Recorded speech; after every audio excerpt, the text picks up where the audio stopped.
ইরানের শিয়ারা সব থেকে হচ্ছে নিকৃষ্ট জাতি, সব থেকে বড় দুশ্মন হচ্ছে মুসলিমদের জন্য আপনার শিয়ারা। কারণ আজকে লক্ষ লক্ষ নয় কোটি কোটি মুসলমান ইরানিদেরকে মুসলমান মনে করে, অথচ তারা মুসলমান না। ঘরের দুশ্মন ধরা কঠিন, ঘরের চোর ধরা কঠিন। ইহুদি খ্রিস্টানরা আমাদের দুশ্মন, এটা তো সবাই জানি আমরা। এরা আমাদের বাড়িতে না গ্রামে ঢুকলে আমরা তাকাই থাকবো কেন ঢুকেছে, কিন্তু একজন ঘরের চোর যদি আপনার ঘরে ঢুকে আপনি তো সন্দেহই করবেন না, এ তো বাড়িরই মানুষ। এই জন্য ইরান হচ্ছে ঘরের দুশ্মন, এটা সব থেকে বেশি ভয়ঙ্কর। ইরানিদের জন্য অনেকের খুব ব্যথা। ফেসবুকে লিখতে লিখতে লিখতে একদম ফেসবুক গরম করে ফেলেছে। মনে রাখবেন, ইরানি শিয়াদেরকে কেউ যদি মুসলমান মনে করে, ও মুসলমান নয়। আর এই সালাত, ওর যাকাত, সাদকা, সিয়াম, ঈদের সালাত কোনোটাই কাজে লাগবে না। চ্যালেঞ্জ করে বললাম, আজ থেকে চ্যালেঞ্জ করছি না, ওই 1997 সাল থেকে চ্যালেঞ্জ করে আসছি। আজ পর্যন্ত কোনো শিয়ার বাচ্চাও পারে নাই।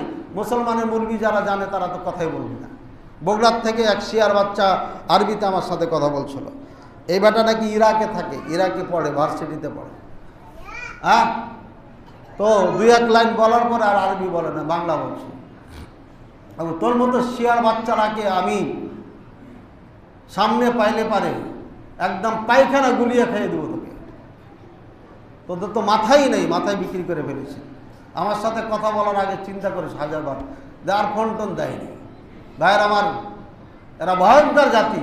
আল্লামা ইহসান ইলাহি জহির, এই পৃথিবীর একজন বাঘ, তিনি ছিলেন শিয়াদের ব্যাপারে বহু বক্তব্য দিয়েছেন। স্টেজের নিচে বম রেখে এই শিয়ারা তাকে মেরে ফেলেছে। এ হচ্ছে শিয়াদের ইতিহাস। ওদের বিপক্ষে বললে ওকে রাখে না, উড়িয়ে দেয়। এরা হচ্ছে পৃথিবীর সব থেকে ভয়ঙ্কর দুশ্মন মুসলমানদের। এই জন্য সাবধান থাকবেন, সবাইকে, ছেলে মেয়েদেরকে বুঝিয়ে যাবেন, এরা সব থেকে বড় দুশ্মন। এদের ব্যাপারে চিন্তা চেতনা, এদের ব্যাপারে কঠোরতা, এটা শিখিয়ে দিতে হবে সন্তানদেরকে, না হলে পারে মার খেতে হবে। আল্লাহ তাআলা আমাদের বুঝার তৌফিক দান করুন।